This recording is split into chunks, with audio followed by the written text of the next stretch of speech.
ковид, прививка, вас хотят это. У меня столько знакомых уже умерли вот после вакцинации всякими файзерами, мазерами, херайзерами. Полный фарш. Ты можешь за 1000 рублей получить справку, медотвод. Мне постоянно во все дырки суют какие-то палки. Лучше один раз уколоться и забыться. Замысел, замысел, сделал его сам целомерен. Игорь Владимирович, я так понимаю, вы сделали прививку от ковида? Что или кто вас заставил это сделать? Что-то озноб какой-то. Побочка, наверное. Да, я сделал прививку. Понимаешь, ведь свобода – это осознанная необходимость. Сегодня ни олигархи, ни богатые люди, никто не имеет никакой защищенности. Нету сертификата прививки, в Турцию нельзя, в кафе нельзя. Да, я сделал, потому что в Турцию хочу в кафе ходить, да, хочу в Краснодарский край, там, кстати, тоже не пускают без сертификата, да. Я бизнесмен, мне надо иногда иметь свободу передвижения, чтобы я мог это сделать. Все сделано для того, чтобы я привился. Поэтому я взял и укололся. Лучше один раз уколоться и забыться. Вы осознаете, что после того, как вы озвучили это решение, часть ваших фанатов может развернуться и уйти? И как вам вообще кажется, почему так много людей против прививки? Ну, я не думаю, что все так драматично. Значит, отписаться – это тоже же форма протеста. Я, кстати, очень понимаю тех людей, которые говорят: вот, свобода воли, вы что нас заставляете там прививаться и так далее. Вот. Также понимаю тех, которые говорят: вот, вы своей свободой воли, да, подвергаете опасности коллективный иммунитет и так далее. Вот они войной друг на друга идут. Я сейчас расскажу, какую ошибку допускают, мне кажется, власти, да, и почему люди так яростно сопротивляются вакцинации. Вот. Ну, первое. Надо было создать дефицит прививок или возможности вакцинироваться, сделать это вообще по блату. Тогда бы люди доставали это для себя, для других и так далее, и все давно бы уже привились. Вот. А власти пошли на каком-то странном, так сказать, намерении там разыгрывать машины, даже квартиры, там что-то, призы дарить. Ну, что это такое? Биологическое чипирование и тебе еще подарки дарить? Ну, точно какая-то херня. Это с одной стороны, вот какие ошибки допускают власти. Вот. А с точки зрения людей это такая безопасная и доступная очень форма протеста. Ну, слушай, что с тобой будет, если ты не сделаешь прививку? Ну, в Турцию тебя не пустят, а ты и так не поедешь. Люди же, обнищали после этих всех кризисов, многие не поедут никуда. Вот и все. Ну, в ресторан не пустят, а ты и так не ходишь, да? И ты такой ходишь, говоришь: я не буду там вакцинироваться. Тем более другие формы протеста, они стали очень опасные. Ну, вот с Навальным то, что связано, некоторых людей даже за посты в соцсетях там, не знаю, арестовывают и к санкциям там принуждают. Да. Здесь наложились вот эти вот факторы, и вот мы сейчас живем в них, и война антипрививочников, значит, и прививочников, она в самом разгаре. Она вот сейчас вот прямо вот в центре. Мы с вами в эпицентре, и я один из них. Так вы прививочник или антипрививочник? Я, дорогие товарищи, вынужденный прививочник. Я вот в Кипр тут гонял, ты представляешь, что? Надо по прилету в Кипр сдать тест, надо прилететь сдать 2 теста, значит, здесь, это вообще какая-то жуть. Но если я полечу в Кипр и мне будут опять в нос засовывать эти вонючие палочки, там, не знаю, да, причем 2 раза, значит, туда, 2 раза обратно, да, еще при этом все. Ну, на самом деле для меня это большее зло. Поэтому, выбирая из 2 зол, вот реально, я выбираю вот меньшее зло. Да, для меня большим злом является, что мне постоянно во все дырки суют какие-то палки. Я ненавижу этот гемотест, куда я хожу. Я уже по себе, это уже у меня родное место. Я уже там знаю всех там санитарок, владельца этого. Ты знаешь, он как поднялся? У него джип появился, понимаешь? Он вообще крутой, понимаешь? Он говорит: я раньше вот бывал, что тут редко кто заходил, а сейчас у него постоянно очередь. Я не хочу туда ходить, поэтому я протестую против вот этих вот тестов и засовывания мне палочек. Если говорить про саму прививку, ведь действительно она должна быть опробована в течение 3 лет, она не опробована. Вы вообще самой вакцине доверяете? Я же так понимаю, что вы спутник укололи. Спутник? Я прямо покрутил эту ампулу, заснял ее. Ну, я не знаю, там было написано, что спутник это, что там на самом деле, я не знаю. Так, все. Закрылась дверь, началась новая жизнь. 3 года не прошло. Но дело в том, что вакцины реально вырабатываются даже не за 3 года, а они испытываются и тестируются еще дольше. Более того, штаммы постоянно меняются. Поэтому мы должны просто понимать следующее, что, не мы должны понимать, я понимаю следующее, что бы мне там, черт побери, не вкололи, это покрывает только часть возможных вирусов и на моей ответственности, каким иммунитетом я владею. Я не особо парюсь, что там мне вкалывают, потому что у меня иммунитет здоровый. И, вкололи, что там, даже если полная херня, то есть я здоровый человек, у меня иммунитет нормальный. Вот так я к этому отношусь. Проблема, знаешь, в чем? Я же езжу в Америку, в Европу и так далее по бизнесу, да, а там спутник не везде признается. И поэтому мне еще придется уколоться всякими фазерами, мазерами, херайзерами, понимаешь, в чем проблема? И вот я наколки себе поставлю, и у меня будут паспорта, так сказать, всех вот этих вот вещей, да. То есть я, в принципе, бабки заплачу за эту вакцинацию. Что получается? Всем крупным фармацевтическим корпорациям. И у меня будет, полный фарш. Если говорить о мерах, которые вводят, например, в Москве, то, что делает Собянин, как вам? Вы поддерживаете, правильно, неправильно?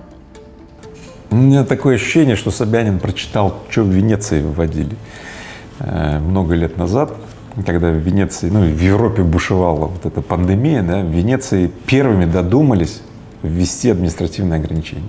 Так что было в Венеции? В бухашечные нельзя было ходить. Бухашечные — это таверны, где там выпивают, да.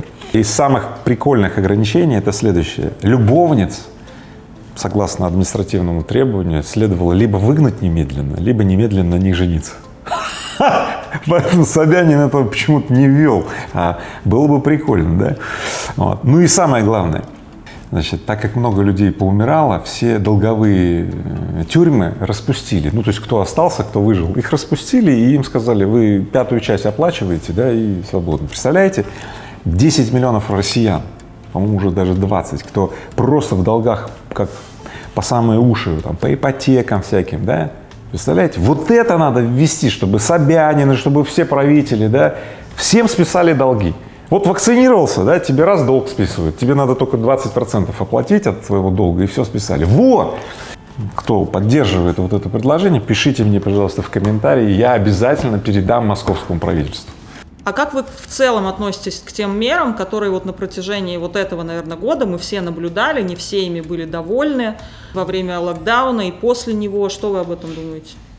Я думаю, что люди, кто протестует особенно, а таких много, они просто не понимают, почему те или иные ограничительные меры вводятся. Но они не понимают, почему сокращается время работы фитнес-клуба. Чтобы увеличить плотность людей в этом клубе. Вроде плотность людей — это не очень хорошо, да? Почему на футбол можно ходить, а в зоопарк нельзя? То есть, и я понимаю, что будет очень много противоречий. Так вот, вопрос следующий. Властям, кто вводит эти административные ограничения, крайне необходимо с людьми разговаривать. Потому что вот эти все решения, принятые там в кабинетах и озвученные там и Тартас, там газеты и так далее, вот они раздражают людей. Да? Если бы эти решения принимались следующим образом. Вот пришел Собянин, он пришел вот в народ. Вот он выслушивал бы людей, такой открытый телефон, там свободный микрофон, да, и потом бы так и написал, что вот мы там выслушали людей, ученых, здравоохранения и так далее, вот такое вот решение.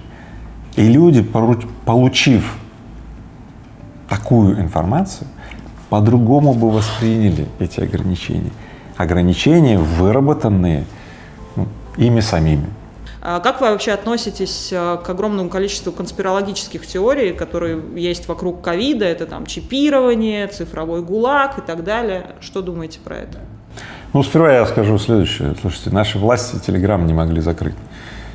Что вы думаете, они знают, как биологический чип сделать так, чтобы он в нас был и управлял нашим мозгом? Это бред. Сейчас, когда идет вот эта вот Первая мировая ковидная, антиковидная война, как я ее называю, да, ребят, кто распространяет все эти вещи? Люди, которые раскачивают свой Инстаграм, ВК, соцсети, ну, да, которые создают как раз контент, который провокационного такого вот содержания, который люди шерят, постят и так далее. Таким образом люди создают паблики большие, в которых потом рекламу размещают и так далее. Это бизнес. Вот. Ну, такой вот поганый бизнес, как я его называю. Ты создаешь какой-то вот корявый хайп или даже мерзкий хайп, как я его называю, вот на страхе. Все его внимание сосредоточено на том, что ему показали. Ковид, прививка, у вас хотят это. У меня столько знакомых уже умерли вот после вакцинации, что там, Апивак там и так далее. В этот момент вас используют. Вот и все. Поэтому еще раз говорю, хочешь — вакцинируйся, не хочешь — не вакцинируйся. Все, точка. Вы смотрели выступление Егора Бероева, где он, по сути, сравнил дискриминацию антипрививочников с Холокостом, то есть сравнил их с евреями во времена Второй мировой войны. Что вы вообще думаете по поводу этого выступления? И есть ли правда дискриминация антипрививочников? Да, я смотрел это выступление, это он со звездой этой вышел. Ты знаешь, мне кажется, Бероев просто глупый. Вот точка. Вот. Ну, как можно сравнивать с Холокостом, где людей газом травили, уничтожали, да, с тем, что, ну, там, ограничения в кафе там какие-то, в Турцию не полететь, да. Да. Ну, как? Вот. Это вот тот мерзкий и отвратительный хайп, да, который создан для того, чтобы там тебя заметили, тебя перепечатали. Я до этого вообще не знал, кто такой Бероев, а теперь вот знаю, да. Стало быть, он либо глупый, либо очень даже не глупый, а использует такой мерзкий хайп, да, чтобы его узнали больше людей. Вот это дешевая популярность. По второй части вопросов, по дискриминации. Дискриминация есть, конечно. Мне как раз, если уж Бероева упомянули, вот я тогда приведу пример Израиля. Там уже 80% населения вакцинировано, во-первых, принудительно, сразу скажу. А 20% населения — это ортодоксы, да, по которым правительство приняло решение, ну, оставить их в покое. То есть они все равно не ходят на вакцинацию, живут тейпами и кланами, там, собираются на свои эти молитвы, там, ну, у них есть свои обряды и ритуалы. В общем, вот правительство Израиля решило их не трогать, вот, пожалуйста. Но при этом будет огромная дискриминация этих ортодоксов по поводу того, когда они будут появляться там в общественных местах. Ну вот они так решили и реализуют это. Мы почему-то всегда себя вот ругаем, наши власти ругаем, ну вот мы не очень недовольны собой. Ну давайте просто посмотрим на другие страны, как они справляются. Вот у них есть тоже многообразие. Как думаете, за взятки можно будет сделать ковидный паспорт или мнимую прививку, справку о прививке? Да я не думаю, я знаю, сейчас уже целый рынок. Есть такие люди, которые всегда пытаются обойти все правила. Ну, все, нормально это будет. Пожалуйста, если хочешь проверить, вот давай сейчас забивай в интернете, купить справку о вакцинировании. Да, здравствуйте, мне справка нужна о вакцинации. Можно у вас купить? Я понял, мы не делаем, нет. Да? А что-то написано, рекламу вот сейчас увидел. Только медотводы может помочь. Как? Так, ну... Подумайте, надумайте, звоните, пожалуйста. Давайте, мне как раз вот это надо. То есть медотвод вам подойдет? Да. Метро какое к вам ближе? Динамо. Вы в Санкт-Петербурге? Вы в Санкт-Петербурге? Петербург? Да, пожалуйста. Извините. Итак, ребят, смотрите, вот только что я узнал, я не знал это раньше, что получается так, ты можешь за 1000 рублей получить справку, медотвод от возможности сделать прививку от коронавируса. Понимаете, да? Сейчас эти ребята озолотятся там. Слушай, по 1000 рублей там каждый день к ним придет там 1000 человек. 1000 рублей, 1000 человек сколько? Миллиончик. То есть если вы вдруг задумали левой черной справки о вакцинации, конечно, вы можете ее найти. Понятно? Только зачем? Напиши в комментарии, что думаешь вообще про это. Вот эти все ограничения, которые сейчас вводятся, как-то могут повлиять на бизнес? Есть ли риски для него? Все, что на бизнес уже влияло, уже повлияло. Больше всего по бизнесу, конечно, достается общепиту, ивентам. Огромное количество малых компаний обанкротились уже, закрылись. С другой стороны, в бизнесе открылось очень много новых возможностей. Ну, в общем-то, новые возможности уравновешивают старые возможности. Идет так называемое эволюционное обновление. То есть, на самом деле, адаптивность бизнеса оказалась достаточно высокая. Стоит это признать. Если год назад я говорил, что я тоже был немножко в панике. Кстати, я бы хотел задать вопрос моим подписчикам, да, у кого бизнес все, то есть йог, да, или у кого сильно подсел бизнес, да, напишите мне там про свой бизнес и что у вас там случилось. Вот. А у кого, может быть, наоборот, бизнес там взлетел там, в разы, выручка там взлетела, прибыль, тоже напишите. То есть мы в ленте заодно посмотрим, какое соотношение обанкрачивающихся бизнесов или испытывающих трудности и бизнесов, которые, наоборот, испытывают сейчас бум. Какой мир нас ждет в будущем? В каком мире мы будем жить? Всех сейчас интересует. Год назад мы говорили, мир не будет прежним. Да? А вот уже недавно нам показалось, что все-таки будет. Ограничения снимались, да, и все такие, все возвращается, да. Однако теперь мы видим, что нет, не будет. Ковидные паспорта – это реальность, это новая реальность, которая входит в нашу жизнь. Единственный вариант – изолировать себя от этой реальности, жить в каком-то анклаве с ортодоксальными евреями, например, да, или где-то отшельничать там в тайге, рядом с Тунгусским метеоритом, там костры жечь, еще что-то. Но кто будет хотеть жить в городах, ходить в ресторан, ездить в Турцию и так далее, проводить время с друзьями, ходить на какие-то ивенты, концерты и так далее, ребят, разве что только с медотводом вы сможете, так сказать, получить возможность все это делать, значит, не вакцинировавшись, да? Вот, это раз.